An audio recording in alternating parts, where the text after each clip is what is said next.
अगर आप यह कहानी रात में सुन रहे हैं तो एक बार अपने आसपास देख लीजिए, क्योंकि कुछ जंगल रास्ता नहीं होते, वो भूख होते हैं। काली वन सीमा नाम का जंगल दिन में भी डराता था और रात में लोगों को निगल जाता था। गांव वालों का कहना था, इस जंगल में एक रानी रहती है जो अजनबियों को पसंद नहीं करती और रात में शिकार करती है। राघव एक ट्रैवल व्लॉगर था। डर उसकी वीडियो की पहचान थी। उसने कैमरा ऑन किया और जंगल में घुस गया। सूरज ढलते ही जंगल की हवा बदल गई। पत्तों की आवाज कदमों जैसी लगने लगी। तभी उसने देखा, एक औरत सफेद कपड़ों में पेड़ों के बीच खड़ी थी। उसकी आंखें चमक रही थीं और मुस्कान इंसानी नहीं थी। उसने कहा, यह जंगल मेहमानों के लिए नहीं है।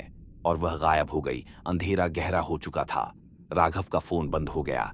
कैमरा अपने आप रुक गया। जंगल में हंसी गूंजने लगी। धीमी, ठंडी और भूखी। राघव ने महसूस किया कोई उसे देख रहा है। वह मुड़ा और वही औरत सामने थी, लेकिन अब उसके पैर जमीन पर नहीं थे।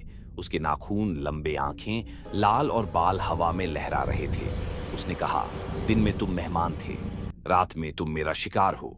राघव भागा, लेकिन रास्ते गायब हो गए। पेड़ पास आते गए। जंगल सांस लेने लगा। उसके कानों में आवाज गूंजी, तुम वापस नहीं जाओगे। गांव की पुरानी कहानी थी। सैकड़ों साल पहले एक रानी को इसी जंगल में जला दिया गया था। उसका अपराध जंगल को बचाना था। मरते समय उसने कहा, जो इस जंगल को नुकसान पहुंचाएगा वो मेरी भूख बनेगा। आज भी जो अजनबी रात में यहां रुकता है वो लौटता नहीं। राघव की चीख पूरे जंगल में गूंजी और फिर सन्नाटा। सुबह गांव वालों ने जंगल के बाहर सिर्फ उसका कैमरा पाया। आखिरी फुटेज में पेड़ों के बीच एक औरत खड़ी थी। कैमरे की तरफ देखकर मुस्कुरा रही थी। अगर कभी आप जंगल में जाएं और लगे कोई आपको देख रहा है तो समझ लीजिए आप अकेले नहीं हैं, क्योंकि जंगल की रानी अब भी भूखी है। राघव के जाने के बाद गांव में सब कुछ बदल गया। जंगल अब और पास आने लगा। रात को पेड़ों की परछाइयां घरों की दीवारों पर चलने लगीं। लोगों को नींद में पायल की आवाज सुनाई देने लगी और हर रात कोई न कोई सपना देखता। एक औरत सफेद कपड़ों में हाथ फैलाए खड़ी होती। गांव का सबसे छोटा लड़का एक रात नींद में उठ गया। उसने कहा, मां, जंगल बुला रहा है, और वह धीरे धीरे अंधेरे की तरफ चल पड़ा। सुबह लड़का अपने बिस्तर पर नहीं था। घर का दरवाजा खुला था और जमीन पर गीले पैरों के निशान थे जो सीधे जंगल में जा रहे थे। गांव वाले समझ गए, रानी ने नया शिकार चुन लिया है। उस रात जंगल से चीख नहीं आई, सिर्फ हंसी आई, धीमी, ठंडी और जीत से भरी। अगले दिन जंगल के किनारे एक नया पेड़ उगा हुआ था। उस पेड़ की छाल पर हाथ के निशान थे, छोटे जैसे किसी बच्चे के। बुजुर्ग कांपते हुए बोले, जब जंगल में नया पेड़ उगता है तो समझ लो रानी की भूख अभी खत्म नहीं हुई।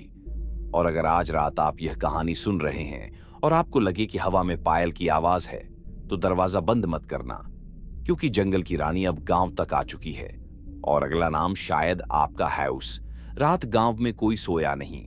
हवा चल नहीं रही थी, लेकिन पेड़ हिल रहे थे। हर घर के दरवाजे पर गीली मिट्टी के निशान थे, जैसे कोई रात भर गांव में घूमता रहा हो। आधी रात गांव के मंदिर की घंटी अपने आप बजने लगी और उसी पल जंगल से पायल की आवाज आई। अब वह आवाज दूर नहीं थी, वह गांव के बीच थी।